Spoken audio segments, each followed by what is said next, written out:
Charles Manson. The name itself is synonymous with evil. Welcome to Watch Mojo, and today we'll be discussing 10 disturbing cult killings that shook the world. In truth, he was a liar, a charlatan, a phony faith healer. For this video, we'll be outlining instances where cults had deadly consequences. However, we won't be including instances solely involving self-destruction and where there's no proof of murder, meaning that the Heaven's Gate cult is outside of our criteria. What are your thoughts on some of these tragedies? Let us know in the comments. The Altamira Emaculations. The gruesome murders of young people that took place in the Altamira region of Brazil possess a number of talking points. One is the rampant inconsistencies and alleged improprieties that have to do with both the police investigations and legal handlings of the case. The other is a cult organization alleged to have some involvement with the murders. Valentina de Andrade's Superior Universal Lineage sect is said to espouse edicts that actively promote the destruction of children born after 1981. As a result, de Andrade was one of those indicted in the Altamira Emaculations, a case that earned international attention. De Andrade would eventually be acquitted, although there's much speculation and pushback as to exactly how close she and her cults were to the crimes. Angel's Landing. The man born Daniel Perez went under multiple names during his operation of the Angel's Landing commune in Wichita, Kansas. Behind all of them, however, lurked the mind of a monster. My gut feeling at the time was that Lou Castro was involved in something more sinister than just living with unexplained wealth. This was because Perez, aka Lou Castro, routinely abused children who lived on the compound for years. Additionally, Perez was committing life insurance fraud on members of Angel's Landing, including one Patricia Hughes. The cult leader was charged with Hughes' murder and would also be connected with 6 additional murders, all of which occurred under mysterious circumstances. By this point, Trish had died and Brian had died, and they hadn't come back. And now my mom's gone. He would be convicted of first-degree murder, among other crimes, and is currently serving a life sentence in Kansas's Lansing County Correctional Facility. The Matamoros Cult. Los Narcos Satánicos was a cult and gang headed by Cuban-American Adolfo Costanzo and his girlfriend Sara Aldrete. Costanzo's cult participated in black magic rituals and animal sacrifice, before eventually aligning themselves with both Mexico's corrupt police force as well as its drug cartels. It was easy to graduate into the cult part of it, because they saw the wealth and they saw the power that Costanzo had.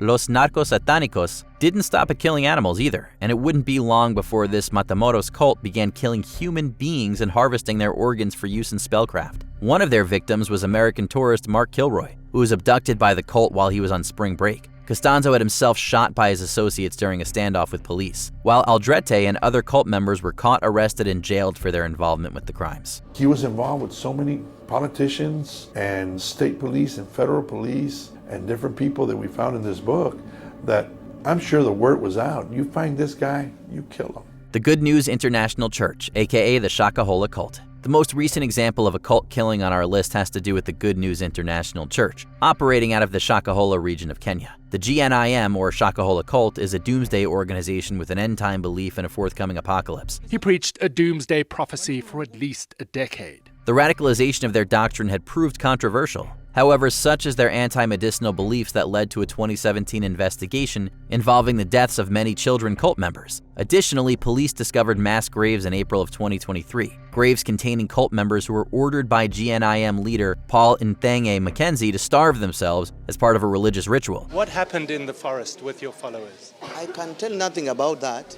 Additionally, it's alleged that Mackenzie utilized deadly force to kill those who did not comply with the forced fast. The government of Kenya will do whatever it takes to make sure that we convict Mr. Mackenzie. The movement for the restoration of the 10 Commandments of God. What happens when the apocalypse that a cult has predicted doesn't happen? The movement for the restoration of the 10 Commandments of God predicted that the end of the world would occur on December 31st, 1999. According to them, the world was supposed to end on 31st December 1999. It did not happen. This Ugandan cult took this date seriously and prepared for the end by gathering together and building houses for school worship and cult indoctrination. However, when the 1st of January came and went, life under the movement for the restoration of the 10 Commandments of God took a deadly turn. They were frightening people. There was a religion of fear, and see, people can confuse fear with faith. Bodies would be found at cult sites all across Uganda, with members dying from being poisoned and stabbed, while still others died in a giant explosion in Uganda's Kanungo district. Joseph Kibwetere and his followers lived an orderly but isolated lifestyle here in this compound, so it was easy to believe the inferno was an act of religious fanaticism. Order of the Solar Temple. The Knights Templar may no longer exist, but their ideals live on within the doctrines of the cult known as the Order of the Solar Temple. The order was mystical and elitist. They claimed to be the heirs of the medieval Knights Templar. The group possesses occult beliefs tied to such infamous figures as Aleister Crowley, while the Solar Temple was involved with a number of gruesome scenes. One was the ritualistic murder of an infant, the son of a temple associate named Tony Dutoit. Finally, two of the group's founders, Joseph de Mombro and Luc Jouret, died in a series of deadly events taking place in Quebec and Switzerland. Members were murdered, poisoned, or forced to commit self-destruction at multiple temple headquarters, all to coincide with various seasonal solstices and equinoxes. With so many dead, in so many different ways, it was one of the most baffling cases the Swiss police had ever faced. The Tokyo subway sarin attack. The Om Shinrikyo doomsday cult is one of the most dangerous in the world and has been responsible for a number of deadly attacks over the years. Devotees were expected to push their bodies and minds to the limit. One was the Matsumoto Sarin attack in 1994, which cost the lives of 8 people, while another took place only a year later in Tokyo. Om Shinrikyo, under the orders of its leader Shoko Asahara, assaulted the very busy Tokyo subway system with sarin gas, killing at least 13 and sickening hundreds.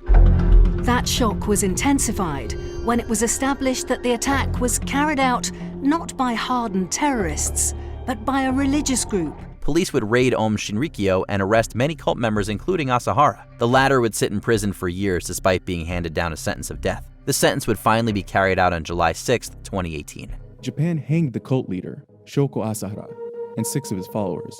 The Waco compound. There have been multiple documentaries over the years that have described the domino effect of events that led to the tragedy at Waco. He was an embodiment of evil. When all was said and done, however, the one-time headquarters of David Koresh's Branch Davidians cult went up in flames and cost dozens of people their lives. There were casualties on both sides as armed cult members faced off against both federal officials and local Texas law enforcement. This is not an assault. We are not entering the building. It isn't clear whether Koresh himself died from gunshot wounds or as a result of the blaze that engulfed the Mount Carmel Center in McLennan County. What is certain is that nearly 90 people died, including 4 federal agents. Huge numbers of Americans watched this play out on their television sets, and the ending was incredibly horrifying. The Manson murders. Charles Manson may not have directly killed anyone back in the summer of '69, but it's largely accepted today that it was Manson's influence that led to a true Hollywood tragedy. Charles Manson, the evil mastermind behind the 1969 murder spree that took the lives of 7 people. The Tate LaBianca murders refer to 2 separate killings that were committed by members of the Manson family. Specifically, actress Sharon Tate, coffee heiress Abigail Folger, Hollywood hairstylist Jay Sebring, and his friend Wojciech Rykovsky were brutally slain by 4 Manson associates. Manson ordered his longtime lieutenant, Tex Watson, and 2 of his lovers, Susan Atkins and Patricia Krenwinkel, to break into the Tate Polanski home and kill whoever they found. A separate assault was perpetrated a day later, when Leno and Rosemary LaBianca were also killed by members of Manson's clan. Charles himself would spend the rest of his natural life in prison as a result of his role in the murders, dying from cardiac arrest and colon cancer on November 19, 2017. Charles Manson applied for parole time and time again, but he died a prisoner. Before we continue, be sure to subscribe to our channel and ring the bell to get notified about our latest videos. You have the option to be notified for occasional videos or all of them. If you're on your phone, make sure you go into your settings and switch on notifications.